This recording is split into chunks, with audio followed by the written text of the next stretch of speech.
मध्य प्रदेश के महू में कांग्रेस ने जय बापू जय भीम जय संविधान यात्रा निकाली। यहां यात्रा में कांग्रेस नेता राहुल गांधी भी शामिल हुए। इस दौरान कांग्रेस की मध्य प्रदेश इकाई के अध्यक्ष जीतू पटवारी भरे मंच पर ही राहुल गांधी से माफी मांगने लगे। इस पर वहां मौजूद सभी चौंक गए। दरअसल जीतू पटवारी 2024 के लोकसभा चुनाव में सूबे की सभी 29 सीटों पर भाजपा के हाथों पार्टी की हार के लिए सोमवार को सार्वजनिक तौर पर राहुल गांधी से माफी मांग रहे थे। पटवारी ने गांधी को राज्य में कांग्रेस का पुराना वैभव लौटाने का भरोसा दिलाते हुए कहा कि पार्टी चुनावी हार से उभरते हुए ताकत के साथ खड़ी हो गई। उन्होंने कहा कि कांग्रेस के प्रदेशाध्यक्ष ने इंदौर के पास अंबेडकर जन्मस्थली महू में कांग्रेस की जय बापू जय भीम जय संविधान रैली में उस वक्त कही जब गांधी के अलावा पार्टी में राष्ट्रीय अध्यक्ष मल्लिकार्जुन खड़गे भी मंच पर मौजूद थे। पटवारी ने दावा किया कि पिछले साल हुए लोकसभा चुनाव में कांग्रेस सूबे में से 29 में से 10 सीट भी जीत जाती तो नरेंद्र मोदी लगातार तीसरी बार देश के प्रधानमंत्री नहीं बन पाते। उन्होंने कांग्रेस के पूर्व अध्यक्ष राहुल गांधी के मुखातिब होते हुए कहा कि पिछले लोकसभा चुनाव के दौरान राज्य में पार्टी की इतनी सीट नहीं जीत पाने के लिए वह अपने आप को दोषी मानते और सार्वजनिक रूप से उनसे क्षमा प्रार्थना करते। आगे पटवारी ने कहा कि हम सब मिलकर आने वाले समय में इस चुनावी हार की भरपाई करेंगे। मैं आपको फिर से भरोसा दिलाता हूं कि कांग्रेस परिवार के हम सब लोग मिलकर सूबे में पार्टी का पुराना वैभव लौटाएंगे। उन्होंने यह भी कहा कि राज्य का पिछला विधानसभा चुनाव हारने पर कांग्रेस कार्यकर्ताओं में खासी निराशा है, लेकिन अब पार्टी ताकत के साथ वापस खड़ी हो गई है। पटवारी ने आरोप लगाया कि सत्तारूढ़ भाजपा ने 2023 में विधानसभा चुनाव के दौरान प्रदेश के मतदाताओं से किए गए प्रमुख वादे अभी तक नहीं निभाए। दिल्ली में विधानसभा चुनाव के लिए मतदान की तारीख नजदीक है। ऐसे में आम आदमी पार्टी हर वोट बैंक को साधने की तैयारी में। इस क्रम में तृणमूल कांग्रेस टीएमसी के सांसद शत्रुघ्न सिन्हा आम आदमी पार्टी के लिए प्रचार करेंगे। वहीं दिल्ली में 5 फरवरी को होने वाले विधानसभा चुनाव के मद्देनजर आम आदमी पार्टी के लिए प्रचार करेंगे। टीएमसी के सूत्रों ने मंगलवार को इस बात की जानकारी दी। टीएमसी के सूत्रों ने बताया कि आसनसोल से टीएमसी सांसद शत्रुघ्न सिन्हा 1 और 2 फरवरी को कम से कम 3 निर्वाचन क्षेत्रों में आपके लिए चुनाव प्रचार करेंगे। इसमें मुख्यमंत्री अरविंद केजरीवाल की नई दिल्ली विधानसभा सीट, मुख्यमंत्री आतिशी की कालकाजी विधानसभा सीट और मनीष सिसोदिया की जंगपुरा विधानसभा सीट शामिल है। टीएमसी का मानना है कि एक्टर और सांसद शत्रुघ्न सिन्हा दिल्ली के पूर्वांचली मतदाताओं को आम आदमी पार्टी की ओर आकर्षित कर सकते हैं। पूर्वांचली का तात्पर्य बिहार और उत्तर प्रदेश से आए प्रवासियों से। दिल्ली में पूर्वांचलियों की एक खास संख्या है। सूत्रों ने बताया कि टीएमसी के कुछ और नेता दिल्ली में चुनाव प्रचार में शामिल हो सकते हैं। बता दें कि टीएमसी ने दिल्ली विधानसभा चुनाव के लिए आम आदमी पार्टी को अपना समर्थन देने की घोषणा की। वहीं आम आदमी पार्टी चुनाव से पहले सभी वोटरों को साधने की पूरी तैयारी में। दिल्ली के पूर्व मुख्यमंत्री और आम आदमी पार्टी के राष्ट्रीय संयोजक अरविंद केजरीवाल ने सोमवार को अपनी पार्टी का मैनिफेस्टो यानी घोषणा पत्र भी जारी कर दिया।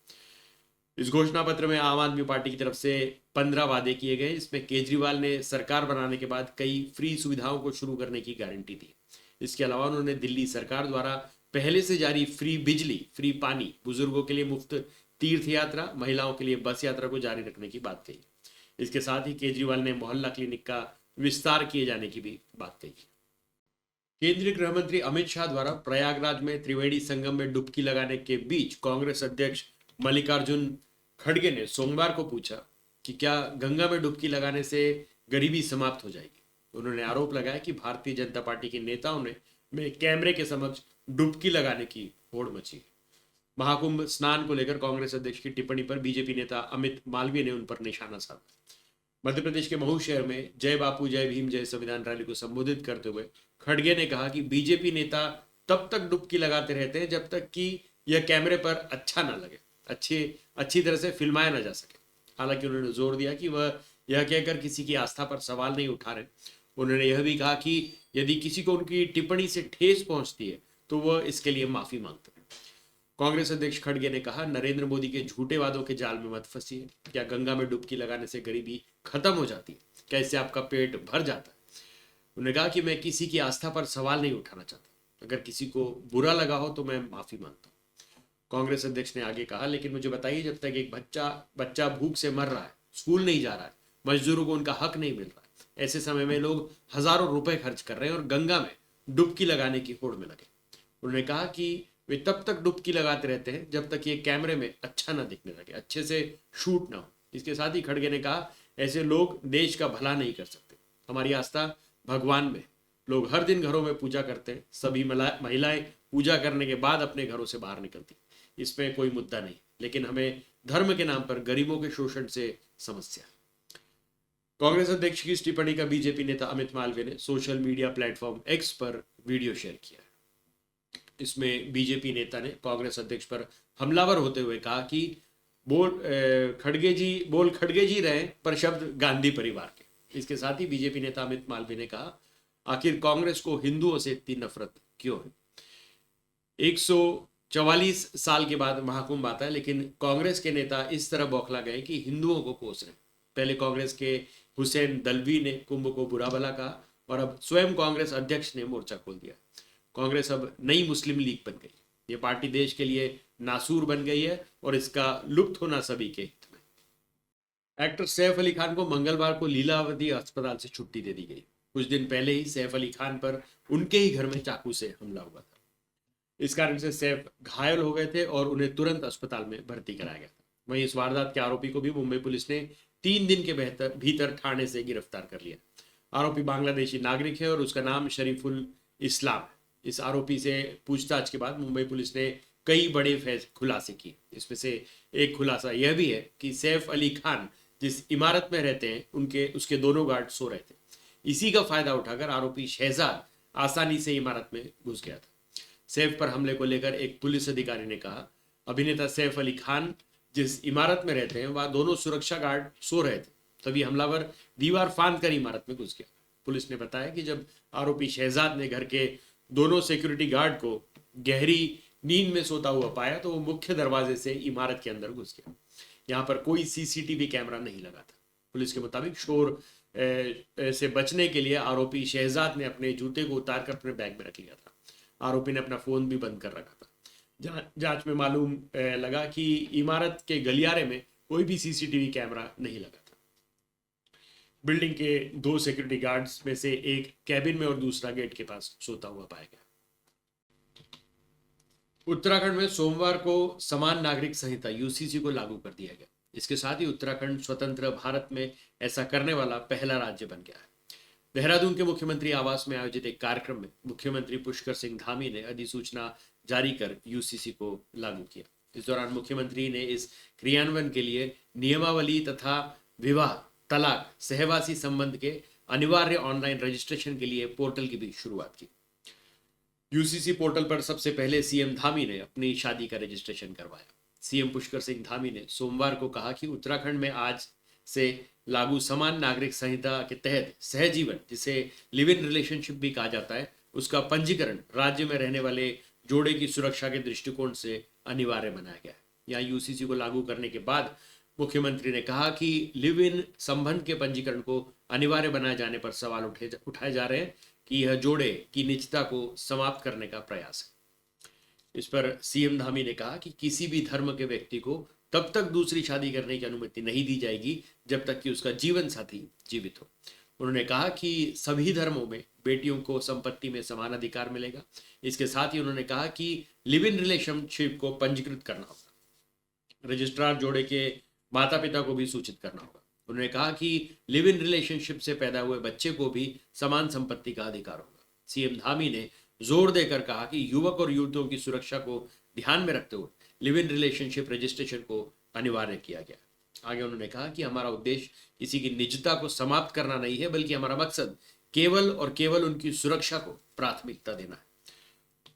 उन्होंने कहा कि लिव इन संबंध जब खराब होते हैं तो प्रेमी जोड़े में मारपीट और हिंसक घटनाएं होने लगती हैं और अनेक बार हत्याएं तक हो जाती हैं। इस संबंध में उन्होंने 2022 में दिल्ली में हुए श्रद्धा वालकर हत्याकांड का उदाहरण दिया, जिसमें उनके साथ लिव इन में रहने वाले युवक आफ्ताब ने उसके शव के टुकड़े टुकड़े कर कथित तौर पर उसे फ्रिज में छुपा दिया था।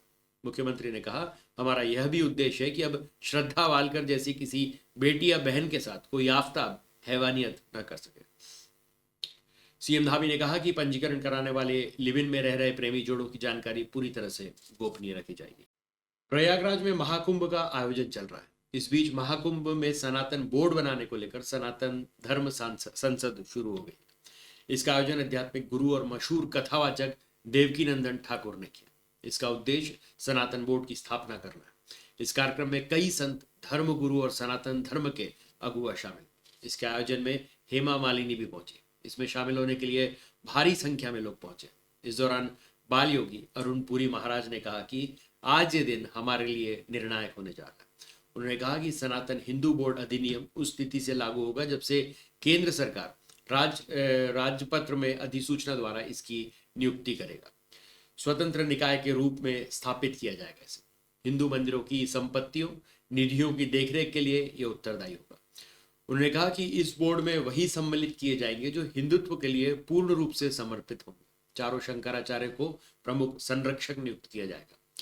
13 अखाड़े के आचार्य सदस्य सम्मिलित किए जाएंगे। प्रमुख मंदिर के ट्रस्ट प्रधान को इसमें सम्मिलित किया जाएगा। एक विशेष समिति का भी गठन किया जाएगा। उन्होंने कहा कि सनातन बोर्ड प्रत्येक मंदिर में पुजारी की नियुक्ति भी करेगा। सिख, बौद्ध, उन्होंने कहा कि सिख, बौद्ध हमारे अभिन्न अंग हैं, इनको भी सम्मिलित किया जाएगा।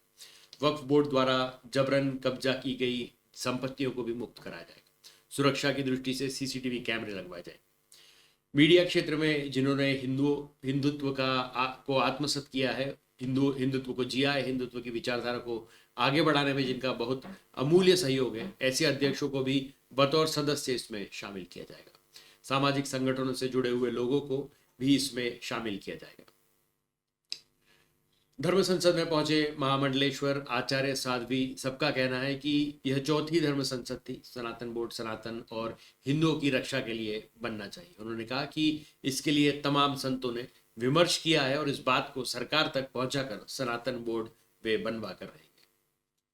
वक्फ विधेयक 2024 पर चर्चा कर रही संसद की संयुक्त समिति ने सत्तारूढ़ भाजपा नीत राष्ट्रीय जनतांत्रिक गठबंधन एनडीए के सदस्यों द्वारा प्रस्तावित सभी संशोधनों को सोमवार को स्वीकार कर लिया और विपक्षी सदस्यों के संशोधन प्रस्तावों को खारिज कर दिया।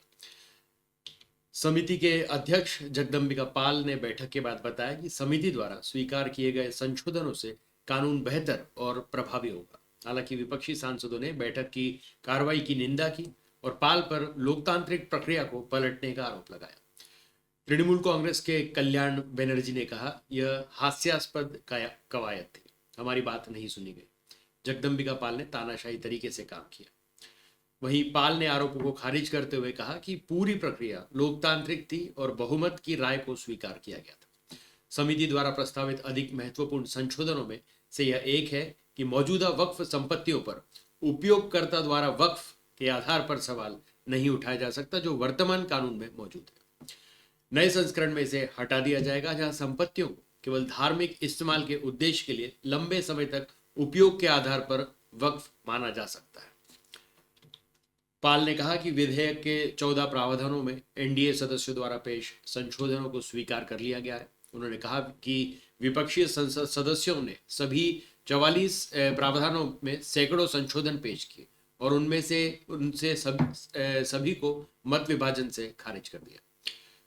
वक्फ संशोधन विधेयक 2024 को अल्पसंख्यक कार्य मंत्री किरण रिजिजू ने गत 8 अगस्त को लोकसभा में पेश किया था और इसके बाद इसे संयुक्त समिति को भेज दिया गया था। भारत, अमेरिका सहित दुनिया के विभिन्न देशों में इस वक्त अवैध प्रवासी बहस का मुद्दा बने हुए हैं। अमेरिका में तो अवैध प्रवासियों को पकड़कर उनके देश वापस भेजा जा रहा है। वहीं दूसरी ओर भारत में दिल्ली समेत अन्य कई राज्यों में अवैध प्रवासियों के खिलाफ अभियान जारी है। इन सब कदमों के बीच अब भारत के उपराष्ट्रपति जगदीप धनखड़ ने बड़ा बयान दिया है। उन्होंने साफ तौर पर कहा है कि अवैध प्रवासी भारत की सुरक्षा के लिए एक बहुत बड़ा खतरा है। सोमवार को उपराष्ट्रपति जगदीप धनखड़ ने राज्यसभा इंटर्नशिप कार्यक्रम में प्रतिभागियों के एक ग्रुप को संबोधित किया। इस दौरान उपराष्ट्रपति ने कहा कि अवैध प्रवासी लोग भारत के लोकतंत्र के लिए एक बहुत बड़ा खतरा है। ऐसा इसलिए क्योंकि वे अवैध प्रवासी हमारी चुनावी प्रणाली को प्रभावित करने की कोशिश कर रहे हैं। उपराष्ट्रपति ने भारत सरकार से अवैध प्रवासियों के मुद्दे का समाधान निकालने के लिए जल्द से जल्द कदम उठाने की अपील की है। उपराष्ट्रपति धनखड़ ने कहा, अवैध प्रवासी हमारे सामाजिक सद्भाव और राष्ट्र की सुरक्षा के लिए भी खतरा है। हमें चुनौतियों को देखना होगा। देश के लिए चुनौती यह है कि लाखों अवैध प्रवासी हमारी जमीन पर रह रहे हैं। क्या यह हमारी संप्रभुता के लिए चुनौती नहीं है? ऐसे लोग कभी भी हमारे राष्ट्रवाद से नहीं जुड़ सकते। आगे उन्होंने कहा कि हमारे देश में लाखों की संख्या में अवैध प्रवासी रह रहे हैं। एक देश में लाखों अवैध प्रवासी को कैसे कोई देश सहन कर सकता है। उपराष्ट्रपति ने कहा कि अवैध प्रवासी हमारे स्वास्थ्य, शिक्षा और अन्य सुविधाओं के संसाधन का उपयोग कर रहे हैं। वे उन नौकरियों में लगे हुए हैं जो हमारे लोगों के लिए। उपराष्ट्रपति ने आगे कहा कि उन्हें उम्मीद है कि सरकार में हर कोई इस मुद्दे पर गंभीरता से विचार करेगा। इस समस्या को इसके समाधान में एक दिन की भी देरी नहीं की जा सकती। सिरसा डेरा प्रमुख राम रहीम को फिर से पेरोल मिल गई। वह आज सुबह जेल से बाहर आ गया। वह हनीप्रीत खुद डेरे की 2 गाड़ी लेकर राम रहीम को जेल से लेने पहुंची। मिली जानकारी के मुताबिक सिरसा डेरा प्रमुख राम रहीम को 30 दिन की पेरोल मिली है। उनके सिरसा डेरा सच्चा सौदा में पहुंचने की उम्मीद है। डेरे की तरफ से उनके आने की तैयारियां की जा रही हैं। राम रहीम को अक्टूबर 2024 में भी पेरोल मिली थी। राम रहीम को इस दौरान 20 दिन की पेरोल पर रिहाई मिली थी, जिसके बाद वह जेल से यूपी के बरवाना आश्रम गए थे। पेरोल की अवधि के दौरान राम रहीम पर चुनाव संबंधी गतिविधियों में भाग लेने और हरियाणा में दाखिल होने पर रोक लगाई गई थी। राम रहीम ने 5 अक्टूबर को होने वाले हरियाणा विधानसभा चुनाव से पहले 20 दिन की पेरोल देने की अर्जी लगाई थी। इस अर्जी के आधार पर उसे पेरोल दी गई थी। पेरोल की शर्तों के अनुसार डेरा प्रमुख किसी भी चुनाव से जुड़ी गतिविधियों में भाग नहीं लेगा और इस अवधि के दौरान हरियाणा से भी बाहर रहेगा। इस दौरान मुख्य निर्वाचन अधिकारी ने कहा था कि पेरोल की शर्तें होंगी कि वह हरियाणा नहीं जाएगा, क्योंकि कोई सार्वजनिक भाषण नहीं देगा और इस दौरान किसी राजनीतिक गतिविधि में शामिल भी नहीं होगा। चिट्ठी में चेतावनी दी गई थी कि इसके अलावा राम रहीम की आवाजाही पर कड़ी नजर रखी जानी चाहिए और यह सुनिश्चित किया जाना चाहिए कि वह चुनाव से जुड़ी किसी गतिविधि में शामिल न हो। साथ ही अगर राम रहीम किसी आपत्तिजनक गतिविधि में लिप्त पाया जाता है तो उसकी पेरोल तुरंत रद्द की जानी चाहिए। आचार संहिता लागू होने के कारण राम रहीम की पेरोल अर्जी को चुनाव आयोग को भेजा गया था। डेरा प्रमुख ने कहा था कि पेरोल मिलने की स्थिति में वह उत्तर प्रदेश के बागपत में रहने का इच्छुक है। अदालत में राम रहीम को 2017 में अपनी दो शिष्याओं के साथ रेप का दोषी करार करते हुए 20 साल की कैद की सजा सुनाई थी। राम रहीम और 3 अन्य को 16 साल पहले एक पत्रकार की हत्या के लिए भी 2019 में दोषी ठहराया गया था। उत्तराखंड में समान नागरिक संहिता लागू हो चुकी है। उत्तराखंड ऐसा करने वाला देश का पहला राज्य है। हालांकि जमीयत उलेमाए हिंद ने इस पर नाराजगी जताई और अदालत जाने की बात कही। जमीयत उलेमाए हिंद के अनुसार समान नागरिक संहिता लागू करके न केवल नागरिकों की धार्मिक स्वतंत्रता पर हमला किया गया है, बल्कि यह कानून पूरी तरह से भेदभाव और पूर्वाग्रह पर आधारित है। जमीयत उलेमाए हिंद के अध्यक्ष मौलाना अरशद मदनी के मार्गदर्शन पर जमीयत उलेमाए हिंद इस फैसले को नैनीताल हाईकोर्ट और सुप्रीम कोर्ट दोनों में चैलेंज करेगी। जमीयत उलेमाए हिंद के वकीलों ने इस कानून के संवैधानिक और कानूनी पहलुओं की गहन जांच की। संगठन का मानना है कि चूंकि यह कानून भेदभाव और पूर्वाग्रह पर आधारित है, इसलिए इसे समान नागरिक संहिता नहीं कहा जा सकता। एक और महत्वपूर्ण सवाल यह उठता है कि क्या किसी राज्य सरकार को ऐसा कानून बनाने का अधिकार है? उत्तराखंड के समान नागरिक संहिता लागू करने के राज्य सरकार के फैसले पर अध्यक्ष जमीयत उलेमाए हिंद मौलाना अरशद मदनी ने अपनी कड़ी प्रतिक्रिया व्यक्त करते हुए कहा कि हमें कोई ऐसा कानून स्वीकार्य नहीं है जो शरीयत के खिलाफ हो, क्योंकि मुसलमान हर चीज से समझौता कर सकता है, अपनी शरीयत से कोई समझौता नहीं कर सकता। उन्होंने कहा कि उत्तराखंड में लागू समान नागरिक संहिता कानून में भारतीय संविधान अनुच्छेद 366 खंड 25 के अंतर्गत अनुसूचित जनजातियों को छूट दी गई है तथा तर्क दिया गया है कि संविधान के अनुच्छेद 21 के अंतर्गत उनके अधिकारों को सुरक्षा प्रदान की गई। मौलाना मदनी ने सवाल उठाया कि संविधान की एक धारा के तहत अनुसूचित जातियों को इस कानून से अलग रखा जा सकता है, तो हमें संविधान की धारा 25 और 26 के तहत धार्मिक आजादी क्यों नहीं दी जा सकती, जिसमें नागरिकों के मौलिक अधिकारों को मान्यता देकर धार्मिक स्वतंत्रता की गारंटी दी गई है। यदि यह समान नागरिक संहिता है तो फिर नागरिकों के बीच यह भेदभाव क्यों है? उन्होंने यह भी कहा कि हमारी टीम ने कानूनी पहलुओं की समीक्षा की है और जमीयत उलेमाए हिंद इस फैसले को नैनीताल उच्च न्यायालय और उच्चतम न्यायालय में एक साथ चुनौती देने जा रही है। आगे उन्होंने कहा कि समान नागरिक संहिता लागू करने के लिए धारा 44 को प्रमाण के रूप में प्रस्तुत किया जाता है और यह प्रोपेगेंडा किया जाता है कि समान नागरिक संहिता की की बात तो संविधान में कही गई है, जबकि धारा 44 दिशा निर्देश नहीं है बल्कि एक सुझाव है। लेकिन संविधान की धारा 25, 26 और 29 का कोई उल्लेख नहीं होता, जिनमें नागरिकों के मूल अधिकारों को स्वीकार करते हुए धार्मिक स्वतंत्रता की गारंटी दी गई है। आगे मौलाना मदनी ने कहा कि हम यह स्पष्ट कर देना चाहते हैं कि हमारे जो फैमिली लॉ है वो इंसानों का बनाया कानून नहीं है, वो कुरान और हदीस द्वारा बनाया गया। इस पर न्याय शास्त्रीय बहस तो हो सकती है, लेकिन मूल सिद्धांतों पर हमारे यहाँ कोई मतभेद नहीं है। उन्होंने यह भी कहा कि सांप्रदायिक ताकतें नित नए भावुक और धार्मिक मुद्दे खड़े करके देश के अल्पसंख्यक विशेषकर मुसलमानों को निरंतर भय और अराजकता में रखना चाहती, लेकिन मुसलमानों को किसी भी तरह के भय और अराजकता में नहीं रहना चाहिए। देश में जब तक न्यायप्रिय लोग बाकी हैं, उनको साथ लेकर जमीयत उलेमाए हिंद उन ताकतों के खिलाफ अपना संघर्ष जारी रखेगी जो देश की एकता और अखंडता के लिए न केवल एक बड़ा खतरा है बल्कि समाज को भेदभाव के आधार पर बांटने वाले भी हैं। आगे उन्होंने कहा कि देश के खमीर में हजारों साल से घृणा नहीं प्रेम शामिल है। कुछ समय के लिए नफरत को सफल अवश्य किया जा सकता है, लेकिन हमें यकीन है कि अंततः विजय प्रेम की होनी।